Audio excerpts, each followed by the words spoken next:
What's going on, everyone? Welcome back to Real Reds Talk, an authentic football fan channel made in Manchester. Fresh new week, fresh new signings, and happy birthday first and foremost to Matthias de Ligt, our new centre-back. And it's not Mazraoui's birthday, but welcome to Manchester as well. We're going to discuss the Bayern boys at Carrington today, currently undergoing their medical and signing contracts.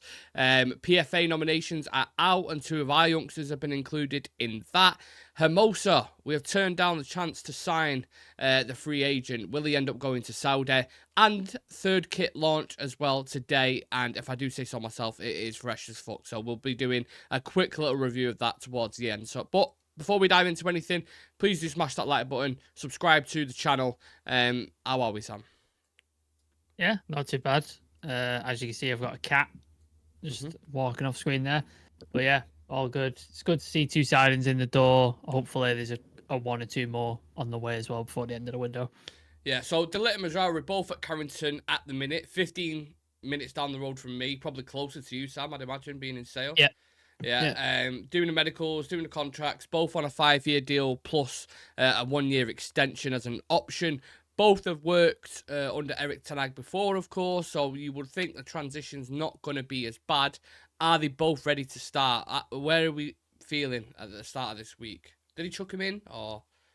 I think you might see Mazraoui coming in just because we don't have a left back. Obviously, Ligt was playing there at the weekend, so you might see him because we don't know the status of Shaw, we don't know the status of Malacia. He seems reluctant to put Harry Amas in there, so. And I think Mazraoui's had a pre-season as well. He's played games and he's been on pre-season tour, whereas de Ligt hasn't. He's not had any pre-season games. He was on the bench against Spurs, but he's not had a pre-season games. And I think we can sort of do with Maguire and Ligt or Ligt and Evans, I think, in that centre-back pairing. So I think we'll be all right. So I'd be surprised if de Ligt came in, but I think you will see Mazraoui in. Yeah, so Ben Jacobs tweeted this. He said deadline for registration is Thursday at midday to be eligible for the Fulham game. Both de Ligt and Mazraoui are already on their way. Obviously, they're doing the medicals in a minute. And Romano's also said United want them signed before Thursday, so they can be basically available for selection. And you know what? A lot of the time with Erik ten Hag, I think he doesn't necessarily always chuck players in there. But I think when needs must, and you look at the centre-backs, if you put de Ligt in the side alongside the Sandro, the way you want to play, instead of putting Maguire in there, it just significantly changes. So I also wouldn't be surprised if de Ligt came into the side. But I agree with you. Maybe Mazraoui, because although Ligt did okay at left-back, and I think he could do a job there, you're missing something, aren't you, from the back line when the Sandro's not in it? Yeah, it was just how many times we were playing players out of position last season, like Lindelof and Amrabat, and then Bruno's at centre back, Casemiro at centre back. It's just, if we could avoid that as much as possible this season, if we could play players in their actual positions, I think that would help us out going forward. Because I think playing players out of position, although they can do jobs and they can cope, I think it takes away from a full team unit if everybody's in the right position going forward or going backwards. I think it helps tremendously. So yeah, if we get people in the correct positions, I think it's a step closer to being working as a team a lot better than last season. Yeah, I think people are going to see, for people who's asking why we've signed Mazraoui and got rid of Wan-Bissaka, I think that exactly because of that versatility. I think the difference you will see in Mazraoui at left back in comparison to when Wan-Bissaka was playing there last year is night and day. So that is why the versatility he offers, how much better he is in the final third. The wingers won't be as isolated. You've seen multiple situations, even in like pre-season, when Wan-Bissaka just gets into like that area where you need a decent cross put in, or you need someone cutting inside or overlapping, underlapping. He never ever offers those options, and when he does get into them areas, he's very, very shaky. So he's a better fit at West Ham. I wish him all the best there. I believe his medical may even be done or very close to being done. It's supposed to be today at some point, isn't it? Yeah. Like, it's supposed to be early today. But so on the flip side of things, Sam, I think West Ham have got a pretty good deal there, haven't they? 15 mil for Wan-Bissaka. Yeah, 50 million, solid right back, especially defensively. I've not watched any of West Ham in pre-season, so I don't know how Lopetegui's setting them up. So yeah, it'd be interesting to see when we do play them, or like when sort of Premier League games are on the next couple of weeks, like how they set up, how they look, how they're going to sort of play and stuff. Because I imagine if they're buying Wan-Bissaka, I imagine they're not going to progress that far with their fullbacks. If you're buying Wan-Bissaka, who's the left back for them? Oh, good question. Left back for West Ham. Emerson, is it? Italian? Yeah, so I'm not sure how progressive they are, how much they're going to push up with those fullbacks and stuff like that. So, yeah, it'll be interesting to see how they set up anyway, how they play. Because if they're setting up with the fullbacks are going to sit and then you're going to play through the midfield instead, then yeah, I think he could work in that system. But obviously, in the United system, we want our fullbacks pushing up, overlapping with the wingers, sometimes coming into the midfield as well, inverting. And I just think Wan-Bissaka, I think he could probably do it, but would he be in an excellent position and be great at it? I don't think he would be. Lopetegui there as well. Again, I haven't watched loads of Lopetegui, but you know, coming from a Spanish background, managed at Sevilla, I imagine it's very heavily possession based, or at least that's the kind of the game he tries to play. So having Wan-Bissaka in there was a bit of a surprise. Of course, they've got Kufal as well as an option at right back, but he's getting a bit older. His legs are going just a little bit. So I'm interested to see how they're going to set up and play, man. Like we said, West Ham, they actually have made some fucking really good signings. So they could either really do really well and overachieve or be really underwhelming. I don't think there's any in between with West Ham for me. But you know, good signing. It's an old school signing, is that? Like Wan-Bissaka is very much an old school fullback, defensive, one-on-one defending, taking on the wingers and tackling. Fulcrum, very traditional number 9, isn't it? Yeah. Target man.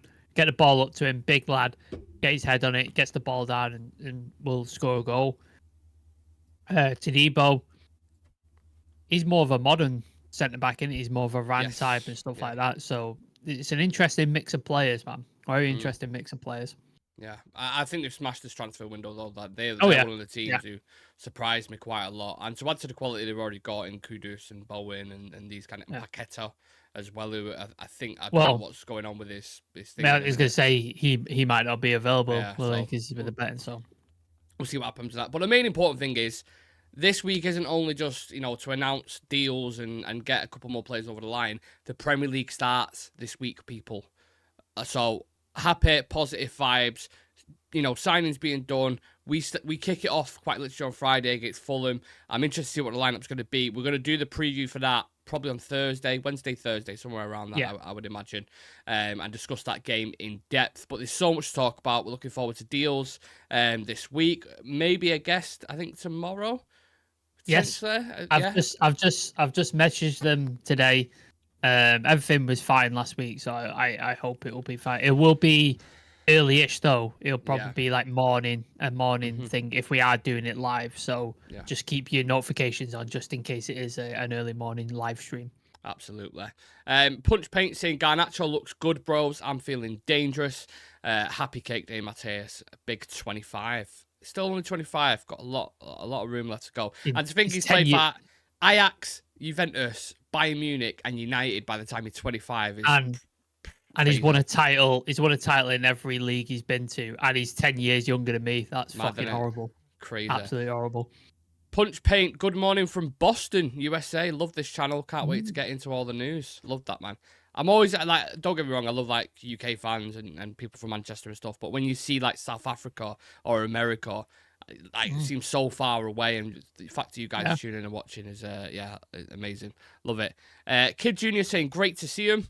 In obviously a reference to Ligt Mazraoui. Steph saying big up Nick and Sam plus the Real Red Talk legends. Excuse me. We had all the Real Red Talk legends on last night. Big panel of us. Anyone who missed that big season preview, go and check that out after the show. Amazing show. Vincent Bullock, it was extremely funny. Vincent Bullock saying gonna miss the Spider. It showed we needed him on Saturday. Dan Fenter saying top 4 Europa League will be a great season.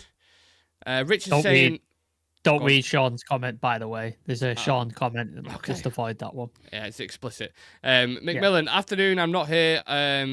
I'm not here for a long time, just a good time. No more defenders to be bought. No Hermo, so we're going to get 2 mids. I'm going to talk about both of them situations very, very shortly.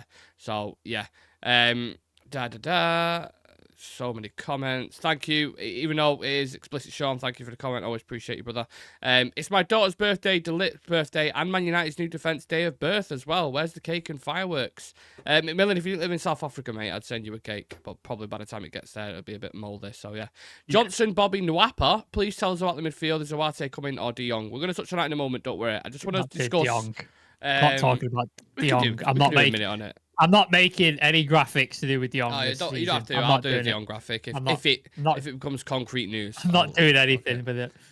Yeah. Right, now, PFA Young Player of the Year, Sam, voted by, I think, footballers themselves. Both Alejandro Garnacho and Kobbie Mainoo have been nominated for this award. I think Elise, Saka, Pedro, as in Yao Pedro, and Cole Palmer are the other nominees. Just on Kobbie and Garnacho, in fact, I'll ask you first, who do you think deserves the award, first and foremost? Who do you think will get it? I think the two top picks for me would be Cole Palmer and Kobbie Mainoo. They'd be my two top picks, I think. I think Saka, you know what? The PFA Young really annoys me because I don't think it should be given to somebody like Saka. I think he should be in contention for player of the year. He's already established in it. Yeah, like when they're 23, 24 and they've played 4 seasons of football and they're getting a young player of the year. I think we should change it. We should change it to like rookie of the year or something like that, where it's like their first proper full season or something like that. That's what I think you should give it to. I think Saka being in it is a bit bizarre. That's the only reason I eliminate him from it, just because I think he's been around for like 5 years now. So, well, sorry, go on. Yeah, I think Kobbie Mainoo, Cole Palmer had both very standout seasons. Cole Palmer with his goals and how he just single-handedly dragged that Chelsea team through. Yeah. Absolutely phenomenal, especially, was it 40 odd million they got him for? I think that's a bargain. Million, great business. Yeah, great. So a really, really good player, and he's a United fan. So I just wish we had him. And then Kobbie Mainoo, we've lamented so many times about how good this kid is and how great he had of a season. Went to the Euros, looked stunning. So yeah, I think those two would be my picks. How good can both be, do you think, Garnacho and Kobbie? I know it's sometimes hard to say because they're only 18, 19, but what they've been doing so far, you'd like to think if they're still at United by the time they're 25, 26, I mean, they've got to be right up there, aren't they, if they're still at the club? Yeah, I can see Kobbie Mainoo being, like, you don't see a lot of people stay at one club for a long time anymore. Like, it's very rare, but I can see Kobbie Mainoo being that guy. I can see him being here for like 10, 15 years and somewhere and just being a legend at this club.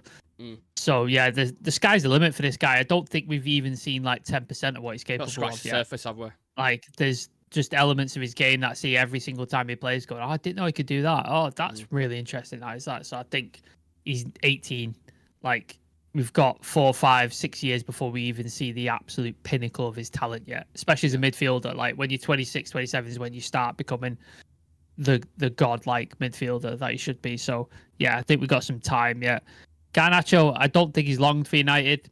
I think he's made no secret that he wants to play for Madrid. And if he carries on with his trajectory and stuff like that, he's a flashy player. He's a confident player. He is a get on your feet type guy when you're in the stadium. And that's what Madrid are all about. Vinicius Jr. and etc. Those type of players, like, they get you excited when they get on the ball. I think he's got Madrid written all over him, so I don't think he'll be at United for long, to be honest with you. I think he will eventually end up there, but I think he's got all the talent, but I think he has burnout issues. Like, he'll have periods where he'll be absolutely fantastic and then he'll drop off. But it's a young player, and I think he got played too much last season. Way too much. I think if we can utilize him more from the bench this season, we saw when he came on in the Community Shield, he was exciting, he lit it up, and things started happening around him. Whereas I think if he starts that game, when you get to that 70-minute point, I think you see him like drop off a little bit. You see his energy sort of like dissipate a little bit. So I think, yeah, utilize him more from the bench. I'm not saying he can't start games here and there, but I think he played far too many games last season, and he needs to be more rotated, especially as a young player. But I think, yeah, use him from the bench, impact games like 65, 70 minutes when the fullbacks are tired and they're like, oh, shit. And then they see Garnacho coming on, they're going to be like, oh, for fuck's sake, this is ridiculous. I think whichever way you do it, you could do that, though. I think it causes issues. Rashford, bringing him off the bench, he's an impact player as well. Same with rotate. Yeah, rotate players. Like, just give options so when fullbacks or defenders are tiring, you've got another option to bring off. So say they've been run at all the game by a Rashford or a Garnacho, you take them off, and then Ahmad's got tricky feet and he's able to Yeah. play and stuff like that. Then they've got something else to think about, and it's nice to have options. So yeah, utilize him more as a rotation. Don't play him as much. I think you'll see a lot from him this season, but hopefully he doesn't play 40 odd games in a row like he did last season, because I think that's just too much. I mean, I remember Cristiano when he went to Madrid for like £8 million at the time, and I remember hearing it on the radio. And Cristiano was, everyone would know, not just because he's Cristiano, but when he was at United, I absolutely adored him. I was obsessed with him. And when it got announced, I was so heartbroken. And I didn't even watch United as frequently as I do now. Obviously, we've got a channel and stuff. But at the time, I was just devastated. And hearing it through like a radio, like Cristiano's finally made his move. Because he stayed for a year, didn't he? He was going to go initially, I think, the year before. And then he stayed. And we was like, oof, okay. And then when we lost the final, won the Ballon d'Or. Then we lost the final to Barcelona again. And you're like, oh, man, like, yeah, he's gone. He's going. And you heard the news, you're like, fuck's sake. And then we never, ever replaced him. We went and got Obitano in Valencia, I think, after signing. Start of Glazonomics at that point, wasn't it? Yeah. Like, that's when we had Fergie and we was winning titles. And, you know, sometimes the lure of Madrid is just, That shows you Fergie, though, like the miracles he worked. Like once the Glazers came in, with the shit he got given, like he lost players like Cristiano and stuff like that, and he was given like Michael Owen and shit like that, and he still won titles, still won trophies. But I think when you're a Spanish or you're a Portuguese or even a South American type player, Madrid and Barca are always the two, aren't they? They're always the two clubs that they always dream of going to, because that's what they grew up watching. That's what they grew up watching. All their favorite players from their home country went there and were successes. That's what they dream of. So it's very different with English players. Like they don't always dream of going to Madrid, but South American and Spanish and Portuguese, they always dream of going to Madrid or Barca. Right, you think of some of South Americans in La Liga. You think about R9 at Real Madrid, and obviously played for Barcelona as well. You think about Maradona back in the day. Like just you can go through a whole list of them. They love. So yeah, I would agree with that. Oh. What's going on here? Oh. I think your camera's died. No, it's not dying. It's here. For some reason, it just randomly went off. Sorry about that, people. Yeah, where was that? Yeah, it's just on Kobe and Garnacho, Sam. Where would you rank them in the world right now, do you think? I don't think they're the best in the world in their positions. I think they're far too young. They're far too raw yet to the thing. But I think in terms of young talent, I think they've got to be within sort of top 15, top 10. I think that's where you'd probably put him. You've got obviously people like Jude Bellingham who are just absolutely tearing it up at, what is he, 20? 19, 20 now? He's absolutely destroying things. I think Vinicius Jr. is only young, isn't he? He's only 22, 23. Yeah. So Lamal as well. Why is the fucking camera off again? Oh, no, it's not. It's all right. It's on. No, it's on. It's fine. That's it. So yeah, I think that they're in that bracket of like, you got to keep an eye on these kids. You got to keep an eye on like it seems to be weird. It seems to be like, if you look at Spain, Barcelona, and sort of Madrid, younger players seem to hit and make an impact a lot bigger than when they play for an English club. Do you not think? It's very rare where like a 16, 17-year-old comes through an English club and is like, oh my God, look at this kid. Yeah, I know what you mean. I think they have more. I think because of the league, the Premier League is a lot more physical and competitive. So there's more breathing space. Yamal will come in, Pedri or Gavi. If you look at Barcelona, they'll come in and just absolutely destroy teams, and you're like, oh my God, who is this kid? So I think there's more opportunity for them to do that there, and they sort of get a bit more experience. Whereas in the English teams, unless you're undeniable, like a Kobe Mainoo, you tend to have hit games here, there, and everywhere, and never really absolutely like smash it. You go on a loan maybe, and then you come back. And that tends to be the pattern when you're in an English club, I think. Yeah, I'd agree with that. And I think the majority, you have more like kind of breeding clubs in the Premier League, like Brighton, Palace, these kind of ones, who then make a big move, like your Elise, perfect example. And I think Adam Wharton will probably go down the same path and end up playing at a big team, because I think he's an amazing talent. But same question to you guys who are watching in the chat as well. Go on. Just to interrupt as well, you see a lot of, if an English team, like a big team, does have a young talent, they tend to not get in to the first team. They tend to get sold, go elsewhere, make a name for themselves, don't they? And then go to the, like Cole Palmer, for example, clearly a massive talent. City let him go, and now he's like absolutely smashing it. And it's very rare they sort of break through. Like obviously Phil Foden took a while to come through, didn't he? He was like bit part player, and then finally established himself and finally got into the team. So I think, yeah, that's another thing. Like, they hoard all these talent and then let him go. And it's like Chelsea's another example of it. They hoard talent and then let him go, and then they end up making it somewhere else. Yeah, I see a lot of people saying that about Pep. Like, why did he sell Palmer? It's hard because when you've got players in that position, I mean, he's not far away from Foden in terms of the way he plays. I think we've both got different qualities, but it is hard because you're not going to give him enough game time, and sometimes you just got to let him fucking peacock. You got to let him go to another club, and look what he's doing at Chelsea. He's by far their best player, and had some clutch moments, including against us, by the way, last season. So yeah, I'm a huge fan of someone like Palmer. Went off for slightly in a bit of a tangent there. I'm going to bring it back and go to the comments to see what everybody else is saying. Sean saying, still adamant we will sign Palmer in the next 2 years. I'd love it personally. Just imagine that, a Mancunian kind of midfielder of like Palmer, Mainu, and then, I don't know, maybe Collier comes into the fold or something. Not sure. I'm down with that. Down with that. Josh Rowan, I don't see Cobby wanting to leave. I think we'd both agree with that. Nick, love the green vibes on your background. Sam, where's your chocolate mug, broski? That's from Punch Paint. Hey, there it is. Yabba dabba doo. I never do a show without it. Yeah, chocolate mug, man. It's becoming famous. Might actually start selling our own chocolate mugs. I might have to. I've got some real red stickers. I might have to like stick one on there or something. I think so. Vincible saying Garnacho just wants to join all the clubs that his favourite player Ronaldo has been, so maybe he'll come back in the future. Aye, good point, Vince. Steph saying United must start winning games by 3 goals like we used to, enable rotation. David Pearson, was Mazraoui limping today? I keep seeing that. I keep seeing people saying that. I've watched the video. I can't see it.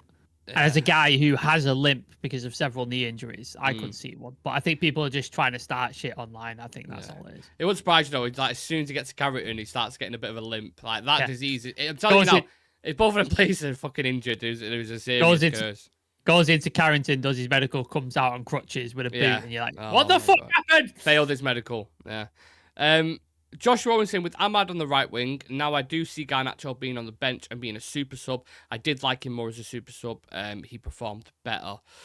Obertan had one hell of a head. Yeah, true. Yeah. E.T. Mofo. Just add on that as well. Love that. I remember the day Ronaldo left. I was gutted at work. I went on the piss for the rest of the week. Boss wasn't happy. That Sean? No, that is Dan Fenton. Dan Fenton. 20 likes on the show currently at the minute. Please do keep smashing that like button. Share to a friend. Subscribe as well. Appreciate all of you in the chat. He wasn't limping. He just had a stiffy signing for United. There we go. There's Sean. Back in the mix. Yeah, I'd be the same. Yeah. Right. On to, as Chivy would call him, Samosa Sam. United apparently have rejected the opportunity to sign defender Mario Hermoso, who is currently a free agent after leaving Atletico Madrid. United have informed Hermoso that they will not be making an offer for him to join the club. I think we pretty much made our thoughts and feelings clear on this player, didn't we, the other day? Yeah, what was the description? He's prone to mistakes. Yeah. He's a bit sort of rushing challenges and like lets people go. Was demanding a lot of money and had some injury issues. I was like, yeah, he fit in great at United then. That's all the stuff we fucking want. Yeah. So yeah, he must have been asking for money that we were just not prepared to pay. Because if it's a free agent deal, you sometimes go, all right, we'll pay a little bit more because you don't have to pay a transfer fee. But he must have been asking for stupid money, and we must have just gone, yeah, we're not gonna do this deal. Yeah, to be honest, as soon as I saw it, I was like, if Romano's putting it as well, I was like, oh no, surely not. Surely, like, what they're probably looking at is, we didn't even sign De Ligt by that point, but they're probably looking at, we may need cover as a left-sided centre-back. We may need cover at left-back. If Lindelof goes, they might be thinking maybe we need somebody in as a backup, and it's an easy deal to do as a free transfer, but you don't want to be paying absolutely astronomical wages on a guy who's barely going to play. Like, it just doesn't make sense. Yeah, anytime I see those kind of signings, like free agent, you instantly think, right, how much money do these guys want? What are they asking for? Because you're wearing figures of like £200,000 a week, and you're thinking, just don't do it. No. Just not worth it. I know you. Lindelof's on 120 a week, 120k a week, and we're trying to get him off the books, and this guy's wanted 200. Yeah. No. I'd much rather sign a young up and coming centre back who's got like quite a bit of potential, who's probably going to be on around 30k a week, and then just by doing that, just long term, like planning wise, it's just a lot better. So bring Ted Mengi back. I like him. I think Ted Mengi's great. I think he did really well for Luton. Like stayed injury free. We must surely we've got a buyback clause. Bring it back. Yeah, he can do those minutes. Vince with a comment here, not related to the show whatsoever, but we're going to read it. I like that milkshake that's in the yellow carton. It's about £3, but you get it for £2 at Farm Foods in a bigger bottle. Thoughts on that? I don't even know which one is £3 for a milkshake. Yeah, a recession, that's a lot, isn't it? Not recession. What's the word I'm looking for? Inflation is what I'm looking for. Cost of living. Yeah, cost of living. That's a lot of money for a milkshake, man. It better be good for £3. Bro, a small Yazoo is $1.75 in Asda. Yeah, like that's fine. Like I understand. You think that's fine? No, I don't think it's fine. But £1.75, £2 is what I'd expect to pay.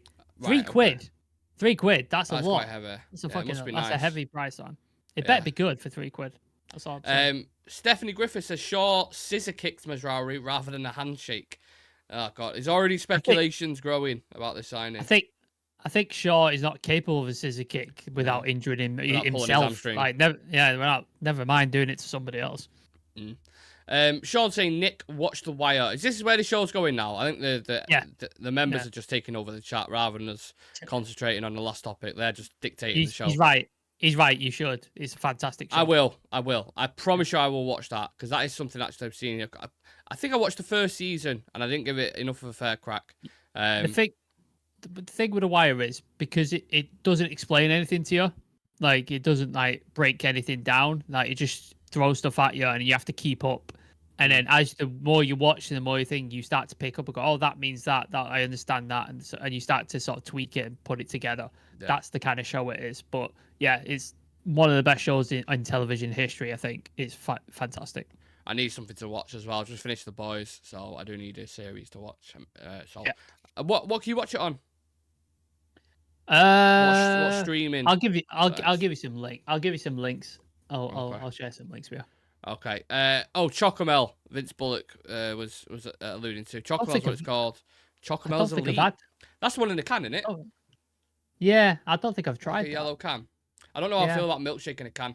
I always feel like when something isn't in, do you know what I mean, like water in a can. I always feel like someone's, by the way, has made £1 billion business off that. Water in a can. Liquid Death. Yeah. I think that's right. Yeah, correct. Their market, if you look at their marketing, it's fucking fantastic. They've got the best market in the world. So basically, their whole thing is like subverting marketing. So when people put like testimonial ads on their thing, and it's like, this is the best product I've ever tried, 5-star, blah, blah. And that's how they push it. Liquid Death do the other way. So they just find the people who hate them and put that out in there. So it's just like, you fucking stupid skull. Nobody wants to drink your shitty water, blah, blah, blah. And they'll put that out there as an ad and stuff. And I'm like, I love that shit. Yeah, I'm a fan. Elite Baller, you ready for this question, Sam? Are you guys twins? I mean, if we were, my mum took a massive break in between giving birth to me and then giving birth to him. So, no, we're brothers and there's 7 years between us. So, not twins, no. Hope that answers your question, Elite Baller. Thank you very much. Right. We'll pivot back to actual topics that we had scheduled. I'm going to put the new third kit on the screen. I'm sure many of you have seen it already, but let us know your thoughts and feelings on that, because I think that is an absolute fucking masterpiece from United. I'm not a fan of the home kit, I have to admit. The blue one, I'm like, okay, looks a little bit like a test cricket match. That third one, though, Sam, talk to me about that. Are you a fan? Yeah, probably the favourite kit they've brought out post Fergie, I think. Oh, my favourite kit post right Fergie. Up there. Yeah. I can't. I'm trying to scratch through my head of a kit that I liked better. I can't think of one. The only ones that sort of stood out were the black tiger camo one, the one you got me with Bruno on the back. That was nice. That's the only one that's popping out to me post Fergie. I can't remember anything else post Fergie, but yeah, that is. It's got everything out. It's got a bit of black on it. It's simple. Like, I love a minimalist style. Trefoil as well. The trefoil, just a devil fork, not the full badge. Stripe with the United sort of flag colours on it. Yeah, and it's old school as well. It looks retro. So at the same time, look thing. So it's got everything I like in it. I really, really like that kit. I think it's an excellent kit. That and the black goalie kit, those two. Those two are I fucking forgot about the black goalie one. fantastic. Those two are fantastic. Yeah. Congrats to Adidas for doing that, because the other ones I'm like, so they're all right, but those two, yeah, really, really like those. And we have complained for a long time about some of the kits. Christ. You go back, we actually did a big kit review like a few months ago, I want to say. And we went back through them, and you don't realise how many horrendous fucking kits there was, right? But especially with the Chevrolet sponsors, some of them are just so bad. The fucking lime green one when Ronaldo was here. Yeah. That was, what the fuck has happened there? Who's let that get through like marketing and go, yeah, that'll sell? Yeah. Fucking abysmal. I would challenge anyone to find a better third kit this season than that. I doubt they would. It's so up there. Clean. Definitely. The only other one, I put it in the group chat today. The only other thing I've seen out there is the Juve one. Have you seen the Juve one? Oh, that's clean. Yeah. Those two I've seen. I've gone, fuck me. Yeah. Adidas have done really well. I think Adidas do better kits than Nike. I do. I've always said, when they get it right, you look at Madrid's kits over the past few years, they've Ajax kits. Ajax kits as well. Yeah, correct. And I always like, the Adidas original badge rather than the other one. The stripes. Yeah, I prefer that one that they've got on that kit there. And actually, the sponsor don't look too bad either. So, yeah, I'm a fan. Right, what are we saying in the chat? Are we a fan? Fair play, lads, says Elite Baller. Punch Paint, they're the Bash Bros like Mighty Ducks. Who are Mighty Ducks? I don't get that reference. You ever watched Mighty Ducks, the film? The hockey? No. Oh, what a film that is. How old is that? 93, 94. Oh, yeah, so, born in 95. Yeah. But yeah, it's like a Disney. So Disney in the 90s had this like sort of trend of like PG films, but were really high quality stuff. So you had like Home Alone, Uncle Buck, Mighty Ducks, Little Giants, Honey, I Shrunk the Kid. Like it was just this period where it was just like really quality family films. Okay. That's in there. Mighty Ducks is fantastic. Really like Mighty Ducks. I have to be honest, never heard of it. It's similar to the Giggs versus Arsenal shirt, with the hairy chest. Great shout. The third kit should be the home kit. I can see it. Do you think that's a winning attire, Sam? Can you see us winning something in that? Because I can see Lissandro with a trophy in that kit. 100%. Yeah, like every kit Lissandro's ever put on, I've looked at him and gone, that guy is sexy. Even the Beetlejuice one, or whatever it was last season. You remember the third kit? He looked good in it. He made it look good. Yeah. So yeah, that guy could sell me a bin bag, and I'd be like, I like that. Absolutely. He looks fucking great in it. But yeah, I hope so. I hope this kit, because it is really nice looking. I hope we lift the trophy in it. It'd be great. Yeah. Lovely third kit. Can't wait to get the blue ones. Nice too. It's okay. I'm bored of Adidas though. I miss Nike. Chivy said the same thing. He wants Nike back. He wants that back. I want a 1970s redo next season. That's from Alex. Which one? Yeah, 1970s. I mean, I can't remember. Way before. I know I'm old, but that's before my time as well. Hey, you're 1988 though, isn't it? That's like 18 years before you. Random guy just came back from the first day of medical uni. Popped a tire on the way home. It's not been a good day for you, has it? Medical uni. What are you doing at a medical? I know that sounds like a doctor. You studied to be a doctor, random guy. If so, can we get your number? I can't get an appointment with my doctor to save my life. So if you can help me out. Yeah. Mate, there's going to be a waiting list in our own chat like there is at the GPs, because everyone's going to be like, actually, I could do with a doctor as well, please. Can you look at this, please? Yeah. It's just a kit, does its job, Keno impersonation over. Do your job. Do your job. Do your job. Do your job. The last white kit reminded me of Liverpool. Yeah, I get that. Last year's. Yeah. The red badge. I get that. I didn't hate it, but I wasn't like, oh my God, that's amazing. Yeah, it was nice, but when I saw it, I absolutely understand what everyone was on about when they saw that. Completely get it. It's good to hear some swearing on a stream. Everything's so sanitized now. This is why it's called Real Red Store. Not because we're top reds and we think we're better than everyone else, because it's authentic and it's genuine and we don't chat shit, and that's what people want. I have a very poor vocabulary, so most of my words are filled with swear words. So yeah. I would challenge you to find a stream where there's me or Sam don't swear on it. It's impossible. Like, it's just natural, really. It's not even like it's just when you're from Manchester, like fuck and shit, that's just become part of everyday part of life. the part of vernacular. You just use it, like it's just how it is. Yeah. So. Right, last few questions. Get some in just before we head off. If it's anything that we've missed or anything you want to discuss. The media will want Ten Hag sacked by Christmas. Do you see Rude becoming our gaffer? I think that coincides with that. If Ten Hag goes, I think it's inevitable to get Rude in. Don't know about you. I agree. I think it'll be a similar thing to like Ollie. He'll be an interim. They'll see how he does, and if he does well, they'll keep him on. I hope Ten Hag doesn't get sacked. I don't want that to happen. I really hope it doesn't happen. But if it does, yeah, I can see that. I could definitely see that. Yeah. The Sniper Man says, I am a real red. Good lad. Yes, Nice you are. Yes, you are. You're Yes, here sir. in the chat and you're part of the channel. Everybody who's part of the channel is a real red. So. Absolutely. That's what we're here for. The one I wear... Oh, the one he wears... Fucking hell. Sean saying, the one I wear here in Bangkok, last season's white kit, a lot. Dan Fennett saying, that's what it's about, really. No bullshit, lads. I love it. Who do you think will sell this summer, says Sean. So the rest, I would say... I don't know if you agree, Sam. I would say Lindelof, Pellistri, Mabry, I'd say. Next they look the most likely to me to go. Scott McTominay's gone quiet, and I don't think Fulham have said they're not coming in with another bid, so I can see him staying. Casemiro, I just don't see anybody coming in for him like at all. Just don't see that happening. Sancho, the same. I don't see anybody coming in and paying those wages. Like, I just don't see it happening. And PSG just bought that Desiree Doué, Doué, what's his name? Yeah, so I think that they've filled that wing position now. So I don't see anybody besides the ones you mentioned. Will Xerxes start on Friday? If so, whose place will be taken? So on Xerxes, there's a lot of people questioning why he didn't play any minutes against City on the weekend. It's because he's scheduled to play in a behind closed doors friendly today. So, oh really? I didn't know that. Yeah. So who'll be playing? It's not been released. It's not been thingied. Okay.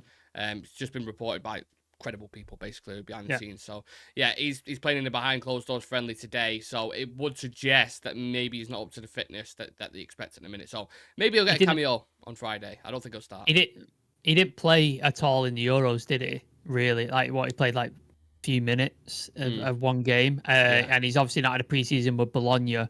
So he's just not going to be up to scratch, unfortunately. So it's just going to take some time.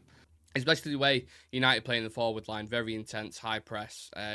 You've got to be on it. So they're preparing it. It'll be there. It'll get there. Random guy, again, being the absolute legend that he is, has gifted another Real Reds Talk membership, and Vincent Bullock was gifted that from him. So first and foremost, random guy, thank you very much. Thank you. Sad to hear that you popped your tyre, but you're doing a good game. You've been doing your goodwill and being a doctor or whatever it is. So yeah, legend. Thank you for that. And just on that membership, I have put a link in the description. It's pinned to the top of the chat. That is for the video we dropped this morning on how United will line up next season, which is talks like tactics, how the new players are going to adapt to United. Loads of things on it. So make sure you guys go check that out. You lot get early access to that because you are members and you've been very loyal members. And yeah, you've helped us out a lot. So enjoy that video, and then it'll be released probably in 2 or 3 days' time for the public. And let us know your thoughts as always in the chat on it. Do you think people judge new signings quickly except Sancho and Rashford, Sam? Well, Rashford's not really a signing, is he? He's an academy prospect. So I think academy graduates always get a bit more leeway than new signings, just because they come from the academy. Obviously, he's Mancunian as well, so you always get then a bit more sort of leeway. And I think had we signed Marcus Rashford and he's had the seasons he's had, I think a lot more people would be calling for his head. So I think he probably gets a bit more thing with Sancho.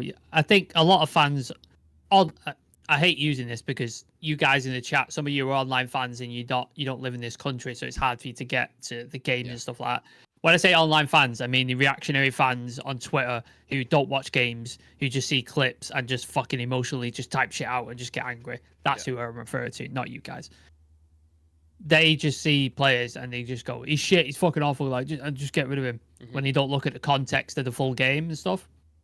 People are angry at Rashford and they were like, oh, he's the one who cost us the game. And it's like, well, if you look at his whole entire play, the way he played, the positioning he took up, the space, the way he was playing, interchanging with players, I thought he had a decent game. I thought he was good. His finishing just let him down. But as a striker, that happens. Like as a striker, your finishing sometimes isn't there. You're not quite sharp, and then other times everything you touch just goes in the back of the net. It's just that's what happens with strikers. Like Rooney went through it several times, and he's arguably one of the best players to ever play for United. It's just a thing that happens. So I think people are overcritical online. I think if you go into the ground, you probably get a very different opinion, or people who watch games and tactical analyze them like we do, and people in the chat who I know are very, very smart in the chat. They come up with some of the smartest comments in the world. So I know you guys pay attention. I think you get a different point of view. But if you just listen to online Twitter, it's just a mess, and I just wouldn't bother paying attention to it. You also have content creators out there who know they get clicks and views from going against the grain and saying certain things. So as soon as anything gets announced about, Bruno, for example, Bruno contract got announced. Obviously, fantastic news. He's been our best player for as many years as I can count. Best signing post Fergie, and you still get content creators with like a lot of followings, like fucking ridiculous decision, can't believe we've done this, United are a dead club, they're destroyed, and because they know people like us who are genuine, they're going to read that and they're going to get enraged by it, and it's going to create emotion, and people are going to type, and that's engagement for them, and that's how journalists do it as well. Like Samuel Luckhurst, he'll just put negative stuff out because know it'll get engagement, he'll know it'll get traction. Even if it's just got nothing to do with anything, he'll just put it out just so, and that's not who we are. Like, we might not grow as fast as a channel as others, but we want to remain authentic to who we are and how we see things, because we're just not interested in any of that bullshit. And it's a shame, man, because I wish more channels were like us, were like Paddock, where you just take it as an everyday fan. Yeah, I think that's how it should be. And hopefully most people agree. Now, someone's asked a question in the chat. Sam, you take this first, because I want to put something in the thing. Where's it gone now? Punch Paint, love this channel. Did you guys play football at club level, and if so, what position? So talk to me about what position, Sam. Yeah, we both played. Did you play for Park Whiddon as well? Park Whiddon, Ecclestown, Delasell. Played for a few. Yeah, so I played for Park Whiddon. I played for Beachfield United, and I played for Bamber Bridge, I think. Beachfield, oh my god, remember them? Yeah, I remember Beachfield. And then we played for our school teams as well, I think. I think we both played for our school teams. But yeah, I was predominantly a winger. Like, I'm not ambipedal, like both-footed, but I can play with my left foot quite easily. So I played on the left and right wings. Before my knee injuries, I was very, very quick. So I was able to get up and down the wings like a traditional winger. My idol growing up was Ryan Giggs and Kanchelskis. Like, they were the guys I followed. So that was the way I sort of played. But yeah, that was my position. Really good on the ball, good at crossing, got a good corner on me and stuff like that. My finishing let me down quite a lot, so I wasn't able to finish. But yeah, I enjoyed it, man. I miss it. Yeah, I wish I could play every week, man. My injuries, though, I just so many injuries. I'm so fucked. Like, I'm so broken. It takes me a day or two to recover from the gym most times. So I just can't do it anymore. Yeah, he's turning into, I was trying to think, who's a Luke Shaw, basically. Yeah. Luke Shaw, just injuries. Fun fact, actually, I don't know if you guys remember Jogger, I'll say it proper Mancunian then, Jogger Benito. And anyone who remembers the chain videos, so there'd be a guy in it who does a trick, flicks it, and then it'll pass it on to the next thing. I was in one of those videos. So when it comes to skill and technique, I was really, really good, but the athletic side of the game, as you could probably guess, not so much. So I couldn't get the best of both worlds. But yeah, I just wanted to put this on because I put a video in the thing. So just to give you a little taste of what I was like in my prime. Well, as you've saying, that was about probably 6 years ago, this. I'll put the video on the thing. Have a look at this. Look at that technique. Sam, you'll see it in a moment. A little flick over the head. Watch this connection with the volley. Beautiful, beautiful. So there's a little taster for you guys. That's what you call... I've got GoPro footage on my phone somewhere of a pass I did 7-a-side, and it's probably my favorite pass I've ever done in my life, because it was literally like one touch. I turned, and I saw the striker on a run. I just dinked it over the top. He got his head on it and back of the net. It was like one. I was just like, I'm so proud of that. That's my favorite thing. Yeah, sad as it is. Especially if you catch it on a GoPro as well. Like, you can just replay. Yeah. Right, last few comments, I promise, and we will actually go, because there's been some good questions. So, watch Andy Cole on the overlap. He'll explain everything about a striker's dry spell. Punch Paint, the one in the olive tea is actually Harry Maguire, who's just acting. Thanks for that, man. Always love a Maguire comparison in the morning. Well, in the afternoon, to be fair. Cheers for that, Sean. I mean, if he's on Harry Maguire money, I'll fucking hell, I'll take that. Yeah, absolutely. Bruno is 3 years plus 1. I don't get the hate for it. Yeah, very bizarre. I was a right midfielder and I took 200 free kicks a day. Jesus Christ. Wow. Jesus. Dedication. The only reason people are hating on Bruno is because he plays for United. That's the one. Yeah. Push for 30 live likes. Yeah, please do if you haven't already. I played for Jeddah United. Not joke, Jeddah is the name of the city. Oh, we've got quite a few players. Is Saudi Arabia Jeddah? I don't I'm know. sure it is. Yeah, I think so. Yeah. Jeddah, yeah. Wheatley is our third striker. Yeah, we'll leave it at that, guys. We'll leave it at that. What was your goal celebration? I didn't have one, I don't think. You have a goal celebration, Sam? I used to do that. It was a Son thing, but because I'm a big film fan, a director, so I used to do that. That was my kind of thing. I didn't score enough to sort of use it. I was an assist guy. Like I was all about the assist. I just give it a nice just a bit of cockiness. Yeah. Settle down, simmer down. Elite Baller lads, I want to hear how you pronounce Samoso and Sanderberg. Samosa, Standard. There you go. Take that to the bank with you. Yeah. Okay, guys. Take it easy. We'll be back live again at 7 o'clock. We've got a guest on within the next couple of days. We've got the preview for the Fulham game. We've got a watch along for the Fulham game on Friday. So loads of content coming your way. Smash a like on the video. Subscribe to the channel. Check that members video out that is pinned in the comments if you are a member. If you're not, click the join button next to the notification bell or the link in the description and become part of the Real Red Ultras for exclusive content and a badge next to your name. And me and Sam will see you guys in the next one. Take it easy, everyone. Legends.